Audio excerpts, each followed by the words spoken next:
All right, Victor, so after your part, I'll talk about Thor Heyerdahl's adult life, continuing from the theory he had about Polynesian migration.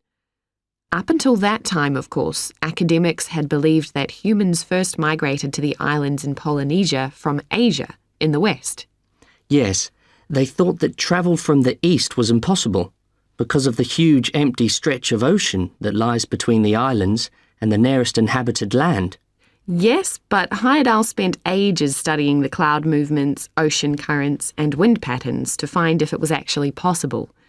And another argument was that there was no tradition of large shipbuilding in the communities lying to the east of Polynesia. But Heyerdahl knew they made lots of coastal voyages in locally built canoes. Yes, or sailing on rafts, as was shown by the long voyage that Heyerdahl did next. It was an incredibly risky journey to undertake. Sometimes I wonder if he did that trip for private reasons, you know, to show others that he could have spectacular adventures. What do you think, Olivia? Well, I think it was more a matter of simply trying out his idea, to see if migration from the east was possible. Yes, that's probably it. And the poor guy suffered a bit at that time because the war forced him to stop his work for some years. Yes. When he got started again and planned his epic voyage, do you think it was important to him that he achieve it before anyone else did? I haven't read anywhere that that was his motivation. The most important factor seems to have been that he used only ancient techniques and local materials to build his raft. Yes. I wonder how fast it went.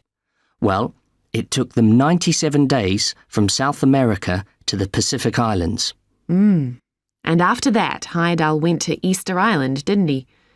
We should mention the purpose of that trip. I think he sailed there in a boat made out of reeds. No, that was later on in Egypt, Olivia. Oh, yes, that's right. But what he wanted to do was talk to the local people about their old stone carvings and then make one himself to learn more about the process. I see.